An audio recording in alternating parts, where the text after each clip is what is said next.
नमस्कार दोस्तों। किसी भी फील्ड के अंदर जो सबसे बड़ा और प्रेस्टिजियस प्राइज है उसको हम नोबेल प्राइज कह सकते हैं। तो हर साल की तरह इस साल भी जो नोबेल प्राइज है उसके विनर्स की शुरुआत हो चुकी है, डिक्लेरेशन स्टार्ट हो चुका है। लेकिन जो सबसे पहले फील्ड के अंदर ये नोबेल प्राइज दिया जाता है वो होता है आपका मेडिसिन या फिर फिजियोलॉजी। तो मेडिसिन फिजियोलॉजी के अंदर जो पहले विनर्स हैं उनको डिक्लेयर किया गया है। यहां पर आप न्यूज देख सकते हो, American Julius and Patapoutian win 2021 Nobel prize in medicine. तो यहां पर दो लोगों को ये पर्टिकुलर प्राइज दिया गया है। तो जो भी कैश अवार्ड होता है वो दोनों में डिस्ट्रीब्यूट हो जाता है।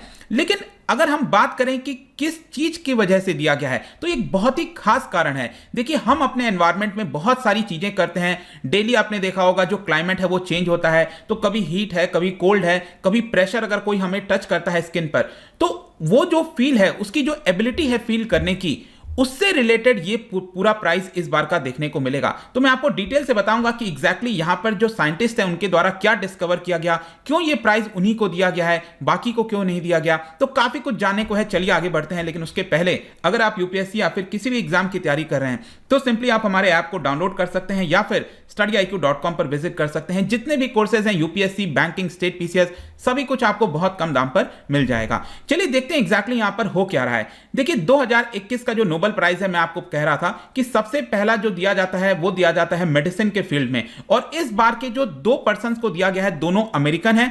सबसे पहला नाम है डेविड जूलियस और दूसरे हैं आर्डेम पेटापोशियन।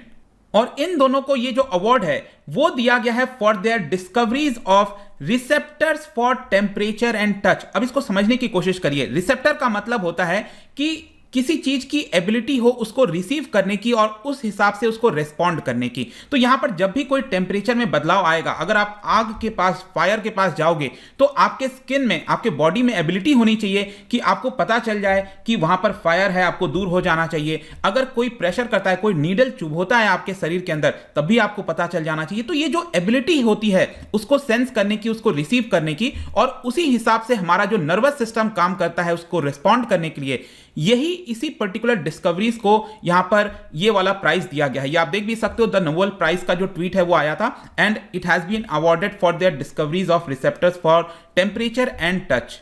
तो अब क्वेश्चन आएगा कि एग्जैक्टली उन्होंने डिस्कवर क्या किया है।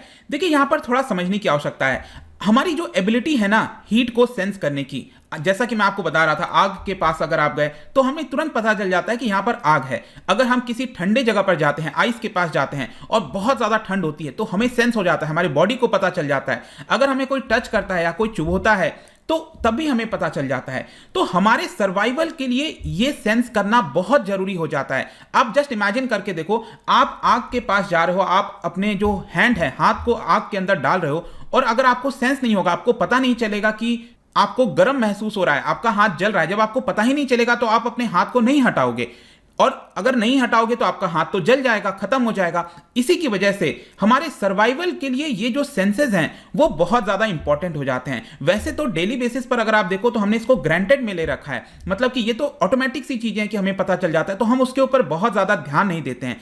लेकिन क्वेश्चन ये आता है, ये जो भी चेंजेस होते हैं टेम्परेचर के अंदर या फिर प्रेशर होता है, जो भी चेंजेस होता है वो हमारा नर्व इंपल्स किस तरह से इनिशिएट करता है। मतलब जैसे ही हमारे बॉडी पर कुछ हुआ और उसकी वजह से हमारा जो नर्व इंपल्स है उसके पास इंफॉर्मेशन कैसे पहुंचती है, मतलब स्किन से लेकर जो इंफॉर्मेशन है हमारे ब्रेन तक कैसे पहुंचती है, और उससे लेकर फिर हमारा बॉडी कैसे रिएक्ट करता है, ये काफी इंपॉर्टेंट हो जाता है कि एग्जैक्टली ये चीजें वर्क कैसी करती हैं। और इस बार के जो नोबेल प्राइज लॉरिएट्स हैं उन्होंने इसी के बारे में पता करने की कोशिश की। अब देखिए, जो सबसे पहले विनर डेविड जूलियस, उन्होंने क्या किया था कि जो चिली पेपर होता है, जैसे कि आप देख सकते हो ये जो आपका मिर्च होता है, इसके अंदर एक कंपाउंड होता है जिसका नाम है कैप्सेसिन। यहां पर आप देख सकते हो इसके कई सारे पार्ट्स देखने को मिलेंगे, जैसे ये सीड हो गया, और इसका जो मिडिल वाला पार्ट है यहां पर ध्यान से देखिए, ये है आपका कैप्सेसिन ग्लैंड।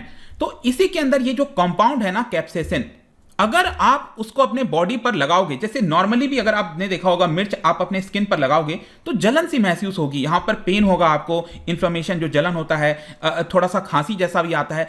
तो ये जो सेंसेशन है बेसिकली ये हमारे स्किन से कैसे हमारे नर्वस सिस्टम तक पहुंचता है, वो बेसिकली यहां पर फाउंड करने की कोशिश की है यहां पर जो नोबेल लॉरिएट है। एंड इनफैक्ट जो दूसरे वाले नोबेल लॉरिएट हैं आर्डेम पेटापोशियन, उन्होंने भी कहीं ना कहीं जो प्रेशर सेंसिटिव सेल्स होते हैं, मतलब हमारे जो स्किन होती हैं वहां पर अगर कोई प्रेशर डालेगा, कोई नीडल डालेगा, तो वो हमारा स्किन कैसे उसको परसीव करता है एंड अगेन हमारे नर्वस सिस्टम तक चीजें कैसे पहुंचती हैं और फिर यहां पर वापस कैसे आती हैं, हम रिएक्ट कैसे करते हैं, इसको बेसिकली पहचानने में कोशिश की है। तो एक बार उन्होंने इसके बारे में पता लगाने की कोशिश की, उसके बाद तो क्या होता है कि बहुत सारे रिसर्चर्स उसके बारे में और ज्यादा पता लगाते हैं। तो ये ब्रेक थ्रू डिस्कवरीज लॉन्च करने के बाद काफी इंटेंस रिसर्च हुआ है और इसी की वजह से आप कह सकते हो कि जो हमारा नर्वस सिस्टम कैसे वर्क करता है, हीट, कोल्ड, मैकेनिकल जो स्टिमुलाई होती है, ये सारी चीजें कैसे वर्क करती हैं, उसमें काफी ज्यादा हेल्पफुल हुआ है। अब इससे जाहिर सी बात है, आप खुद सोच के देखो, अगर हम इन सभी लिंक को यहां पर पता लगा लेंगे तो अगर हमारे बॉडी के अंदर कोई प्रॉब्लम है, मान लो कोई ऐसा सेंसर है शायद जो काम नहीं कर रहा हो, तो जब तक हमें उसके बारे में पता नहीं होगा तब तक हम उसके लिए मेडिसिन कैसे बना पाएंगे। अब क्योंकि इसके बारे में पता चल गया तो अगर हमारे बॉडी में कोई प्रॉब्लम होता है, कोई दिक्कत होती है, तो उसके हिसाब से मेडिसिन क्रिएट किए जा सकते हैं, ड्रग्स क्रिएट किए जा सकते हैं ताकि हम उसको क्योर कर सकें, और इसीलिए ये इंपॉर्टेंट हो जाता है। अब आपके मन में सवाल आ रहा होगा, ये जो स्किन की हमने बात की कि अगर हमने यहां पर कैप्सेसिन अगर यहां पर लगाया, कुछ भी ऐसी चीजें लगाई, तो हमारे स्किन के अंदर कौन से रिसेप्टर होते हैं। मैंने आपको बताया ना, रिसेप्टर का मतलब है कि वो उस चीज को रिसीव करे और उसी के हिसाब से रिएक्ट करे। तो अगर आप देखोगे हमारे स्किन के अंदर बहुत सारे रिसेप्टर्स मौजूद है। मैं आपको इनफैक्ट दिखाता हूं, जैसे कि ये स्किन आप देख सकते हो, ये तो आउटर लेयर हो गया जो सरफेस होता है, और उसके नीचे आप देखिए मर्कल्स डिस्क, इस तरह के कई सारे आपको यहां पर जो रिसेप्टर हैं वो देखने को मिलेंगे। तो जब भी कुछ यहां पर सेंसेशन होता है तो ये रिसेप्टर उसको रिसीव करते हैं और फिर यहां से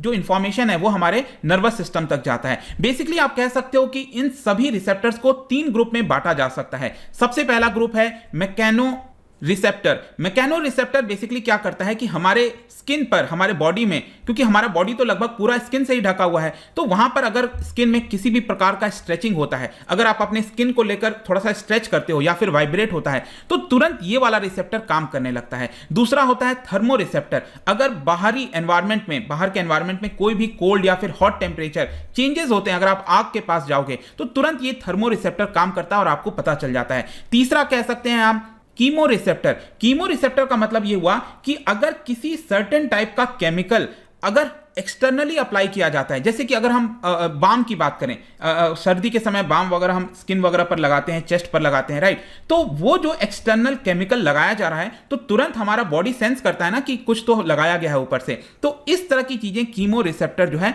वो तुरंत पता कर लेता है। तो ये 3 मेन ग्रुप होते हैं रिसेप्टर्स जो कि स्किन पता करता है, और इसी की वजह से यहां पर जो नोबेल लॉरिएट्स हैं, जो उन्होंने पता लगाने की कोशिश किया था ये रिसेप्टर्स वगैरह, उसी की वजह से आज हमें इतनी सारी जानकारी मिल पाई है। और ये सारी चीजें करीब 2004-05 के समय उनके द्वारा डिस्कवर किया गया था और अब जाकर उनको इस चीज के लिए नोबेल प्राइज दिया गया है। तो आई होप कि अब आपको सभी चीजें क्लियर हो गई होंगी कि एग्जैक्टली क्या कारण है जिसकी वजह से इस बार का मेडिसिन का जो प्राइज है वो दिया गया है। अब क्वेश्चन आता है कि व्हाट इज द क्राइटेरिया, मतलब जो विनर डिक्लेयर किए जाते हैं क्यों नहीं दूसरे किसी को दिया गया।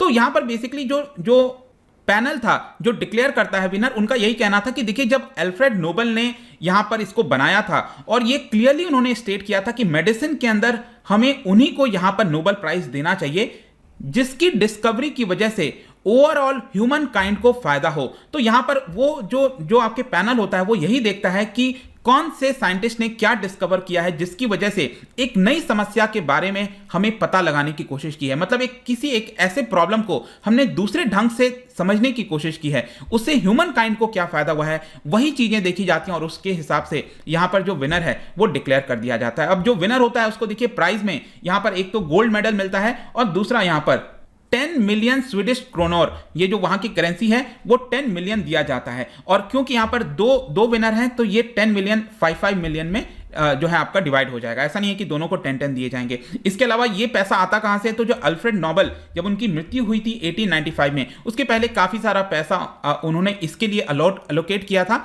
और उसी से जो भी इंटरेस्ट वगैरह जमा होता है, जो भी कुछ है वो इसके थ्रू माध्यम से प्राइज दिया जाता है। वैसे अगर आप देखोगे तो हर साल क्या होता है कि जब विनर्स डिक्लेयर कर दिए जाते हैं तो एक प्रॉपर बैंक्वेट होता है, एक फंक्शन होता है स्टॉकहोम में, और वहां पर ये प्राइजेस दिए जाते हैं। लेकिन पिछले साल भी आपको याद होगा ये प्राइज इस तरह के बैंक्वेट में नहीं दिया जा सका बिकॉज ऑफ पैंडेमिक, लेकिन और इस बार भी ये जो बैंक्वेट है वो नहीं होगा, उनके जो होम कंट्रीज हैं विनर के वहीं पर उनको जाकर ये चीज दिए जाएंगे। तो आई होप कि इस वीडियो के माध्यम से जो भी मेडिसिन के नोबेल प्राइज विनर थे वो पता चल गया होगा। जाने से पहले एक बहुत ही इंटरेस्टिंग क्वेश्चन, क्या आप बता सकते हो पिछले साल नोबेल मेडिसिन प्राइज के विनर कौन थे? किस चीज के लिए डिस्कवर, मतलब कौन से डिस्कवरी की वजह से यहां पर उनको ये प्राइज दिया गया था 2020 का? इसका राइट आंसर आपको पता ही है, मेरे इंस्टाग्राम पर तो मिलेगा ही, वहां पर अगर आप नहीं हो कोई बात नहीं, टेलीग्राम से भी ले सकते हैं इसका सही उत्तर। मैं कई सारे एमसीक्यूज यहां पर डालता रहता हूं स्टोरीज के फॉर्म में, आप जाकर प्ले कर सकते हो। बाकी अगर आपको पीडीएफ चाहिए तो टेलीग्राम पर आइए, अलग अलग सोशल मीडिया पर भी आप जुड़ सकते हैं। साथ ही साथ यूपीएससी या फिर किसी भी एग्जाम की तैयारी कर रहे हैं तो सिंपली आप हमारे ऐप को डाउनलोड कर लीजिए। आई होप कि वीडियो आपको पसंद आया होगा। मिलता हूं आपसे next time, till then thank you very much, see you soon.